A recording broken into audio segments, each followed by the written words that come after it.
बिस्मिल्लाहिर्रहमानिर्रहीम। मैं हूं मलिक मोहम्मद अली। प्रोग्राम बात से बात मलिक मोहम्मद अली के साथ। मुल्क में आइंदा इंतखाबात की तारीख का ऐलान कर चुका है।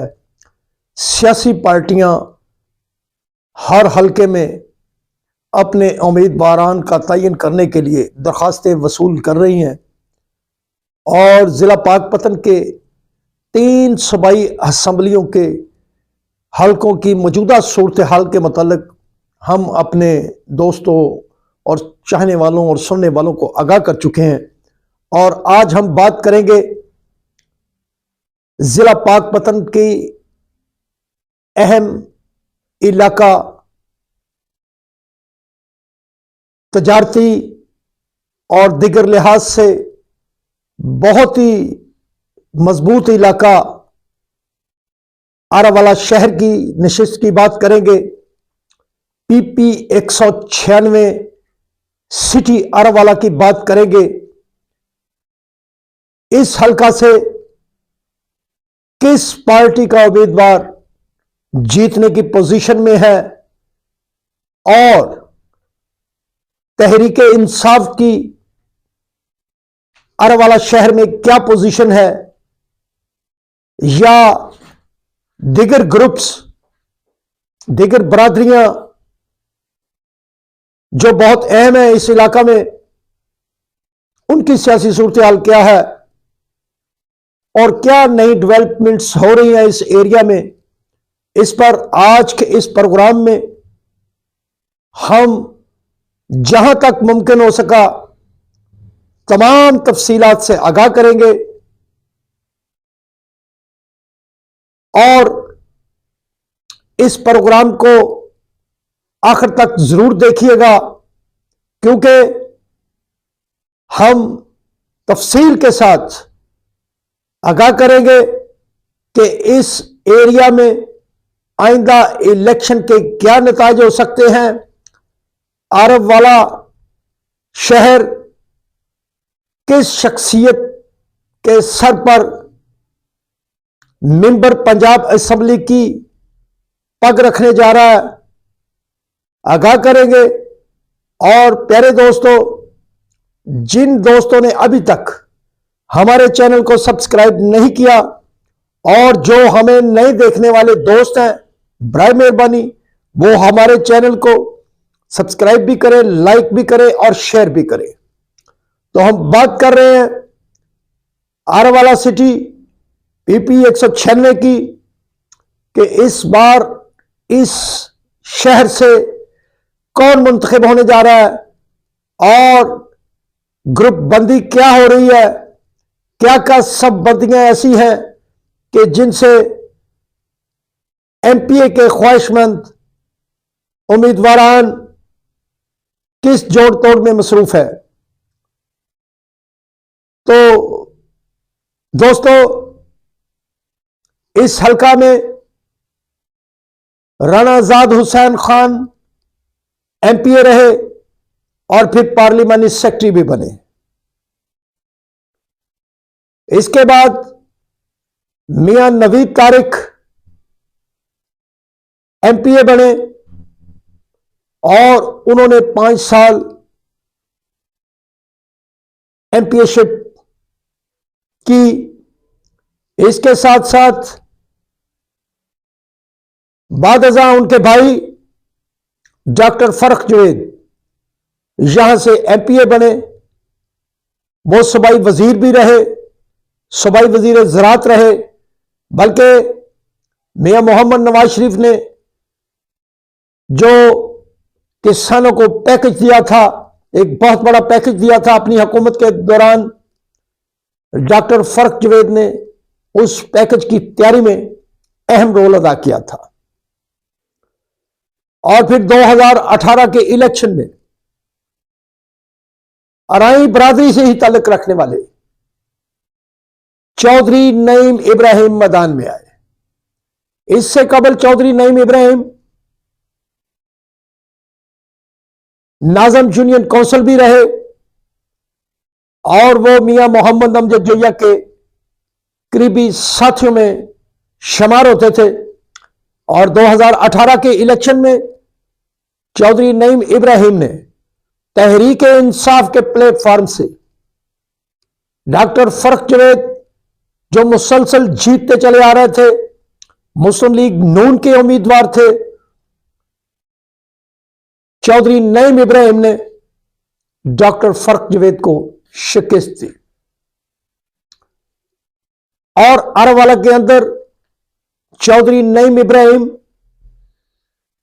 अपना एक बड़ा ग्रुप और धड़ा तश्कील देने में कामयाब हुए और फिर उन्होंने तहरीक इंसाफ की हुकूमत के दौरान अपने आप को मजीद मजबूत किया, अपने ग्रुप को मजबूत किया और इस दौरान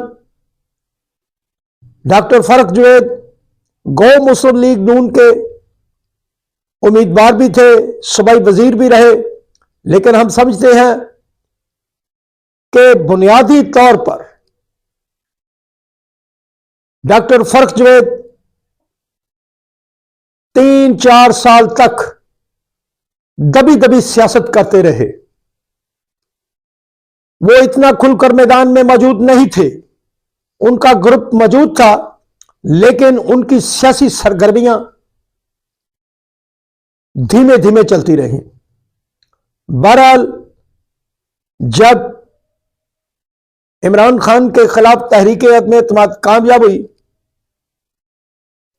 और तहरीक इंसाफ दबाव में गई, तो फिर डॉक्टर फर्क जवेद की सियासी सरगर्मियां भी अरवाला में कुछ कुछ शुरू हुई। बहरहाल ये तय है कि चौधरी नईम इब्राहिम ग्रुप ने अरवाला के अंदर अपनी जड़ें मजबूत की हैं, अपने ग्रुप पर धड़े को मजबूत किया है। डॉक्टर फर्क जवेद के साथ मुस्लिम लीग नून का टाइटल मौजूद है। अरवाला शहर में मुस्लिम लीग नून को हमेशा इज्जत दी है, मुस्लिम लीग नून को जितवाया है, लेकिन जब तहरीक इंसाफ मैदान में उतरी, तहरीक इंसाफ का वोट बैंक बना, तो डॉक्टर फर्क जवेद और मुस्लिम लीग नून के लिए मुश्किलात पैदा हुई। और अब की जो ताजा तरीन सूरत हाल है, 9 मई के वाकयात के बाद साबिक एमपीए चौधरी नईम इब्राहिम तो मैदान में मौजूद नहीं है, वो मुल्क से बाहर है, लेकिन उनका जो धड़ा था, जो उनका ग्रुप था, वो मजबूती के साथ खड़ा है। वो हकीकत में तहरीक इंसाफ का प्लेटफॉर्म हो या ना हो, बल्ले का निशान हो या ना हो, वो डॉक्टर फर्क जवेद की मुखालफत में मजबूती के साथ खड़ा है और भरपूर इलेक्शन की तैयारियों में भी है।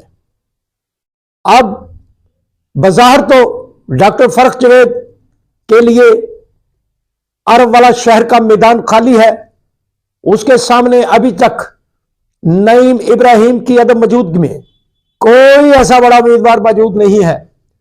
बड़े सारे लोग मौजूद में सामने आ रहे हैं। इस सिलसिले में शहजाद डोगर भी मौजूद है और साबिक सदर बार अरवाला मुराद भट्टी का नाम भी सामने आ रहा है कि वो भी इलेक्शन की तैयारी कर रहे हैं। इसके अलावा लब्बैक पाकिस्तान, जमात इस्लामी और पीपल्स पार्टी भी अपना उम्मीदवार मैदान में उतारने के लिए सामने आ रही है और हो सकता है कि पीपल्स पार्टी कोई सरप्राइज दे, कोई तगड़ा उम्मीदवार मैदान में उतार दे, क्योंकि इस सिलसिले में काम जारी है। और इस हल्का के अंदर हम समझते हैं कि मियां अमजद जोया ग्रुप को नजरअंदाज करना इंतहाई मुश्किल है। मियां मोहम्मद अमजद जोया एक बड़ा सियासी आदमी है। उन्होंने 2018 के इलेक्शन में भी कौमी असम्बली की नशिस्त पर 1 लाख से ज्यादा वोट हासिल किया था। अब जब एक खला पैदा हुआ है तो जोया ग्रुप अपना तगड़ा उम्मीदवार सूबाई असेंबली की नशिस्त के लिए आरावाला शहर के लिए उतारने के लिए अपना लाहा अमल मुरतब कर रहा है। गो मियां मोहम्मद अमजद जोया और साबिक एमपीए नईम इब्राहिम के दरमियान एक सर्द जंग थी और इस सर्द जंग का नतीजा यह था कि इनमें आपस में सियासी इख्तिलाफात वजूद में आ चुके थे। ताहम चौधरी नईम इब्राहिम की अदम मौजूदगी में उनका जो ग्रुप है वो इलेक्शन की तैयारियों में मसरूफ है और दूसरी तरफ जोया ग्रुप और दिगर ग्रुप्स के दरमियान भी राब्ते हैं कि डॉक्टर फरख जवेद मुस्लिम लीग नून के जो उम्मीदवार हैं उनके मुकाबले में तगड़ा उम्मीदवार उतारा जाए, मुस्लिम लीग नून को टफ टाइम दिया जाए। लेकिन जो मौजूदा सिनेरियो है, जो मौजूदा हालात है, आरावाला शहर के ग्रुप में मौजूद है सारे सियासी रहनुमा जो एंटी मुस्लिम लीग नून है या डॉक्टर फरख जवेद या राना अरादत हुसैन के खिलाफ ग्रुप है, वो मजमूई तौर पर आरावाला शहर से इलेक्शन जीतने के लिए राब्तों में मसरूफ हैं ताकि डॉक्टर फरख जवेद को टफ टाइम दिया जाए। लेकिन आज की जो सूरत हाल है, साबिक एमपीए नईम इब्राहिम मौजूद नहीं, ग्रुप मौजूद है, खुद शख्सियत हो तो बात और हो जाती है।